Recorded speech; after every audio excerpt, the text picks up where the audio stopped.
போதைப்பொருள் கடத்தல் விவகாரத்தில் தன்னை பற்றி அவதூறு கருத்து தெரிவித்ததாக முதலமைச்சர் மு.க.ஸ்டாலின் சார்பில் அவதூறு வழக்கு தொடரப்பட்டுள்ளது.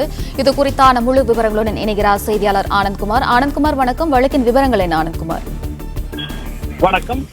போதைப்பொருள் கடத்தல் விவகாரத்தில் தன்னை பற்றி அவதூறு தெரிவித்ததாக அதிமுக பொதுச் செயலாளர் எடப்பாடி பழனிசாமி மற்றும் தமிழக பாஜகவினுடைய மாநில தலைவர் அண்ணாமலைக்கு எதிராக முதலமைச்சர் சார்பில் அவதூறு மனு தாக்கல் செய்யப்பட்டிருக்கிறது.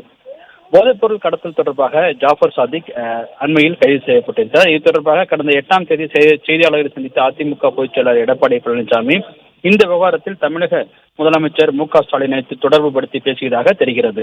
அதே போல இந்த விவகாரம் தொடர்பாக எக்ஸ் வலைதளத்தில் வீடியோ வெளியிட்ட தமிழக பாஜக தலைவர் அண்ணாமலை தமிழக முதலமைச்சர் மு.க.ஸ்டாலின் குறித்து தொடர்புபடுத்தி பேசியதாகவும் தெரிகிறது. இதனையடுத்து இந்த இரு விவகாரங்கள் தொடர்பாகவும் முதலமைச்சர் மு.க.ஸ்டாலின் தரப்பில் சென்னை மாநகர குற்றவியல் வழக்கறிஞர் ஜி. தேவராஜன் சார்பில் சென்னை மாவட்ட முதன்மை அமர்வு நீதிமன்றத்தில் எடப்பாடி பழனிசாமி மற்றும் அண்ணாமலைக்கு எதிராக அவதூறு வழக்குகள் தாக்கல் செய்யப்பட்டிருக்கிறது. அந்த மனுக்களில் தமிழகத்தில் போதைப்பொருளை ஒழிக்க முதலமைச்சர் கடுமையான நடவடிக்கை எடுத்து வருவதாகவும், மேலும் போதைப்பொருள் தொடர்பாக பல்வேறு விழிப்புணர்வு நிகழ்ச்சிகளை நடத்தப்பட்டு வருவதாகவும், முதலமைச்சரின் நற்பெயருக்கு களங்கம் விளைவிக்கும் வகையில் எடப்பாடி பழனிசாமி மற்றும் அண்ணாமலை ஆகியோர் பேசியும் அதே போன்று வீடியோக்கள் வெளியிட்டு வருவதாகவும், எனவே இவர்கள் இருவருக்கு எதிராக கிரிமினல் அவதூறு சட்டத்தின் கீழ் நடவடிக்கை எடுக்க வேண்டும் எனவும் அந்த மனுவில் கோரப்பட்டிருக்கின்றது.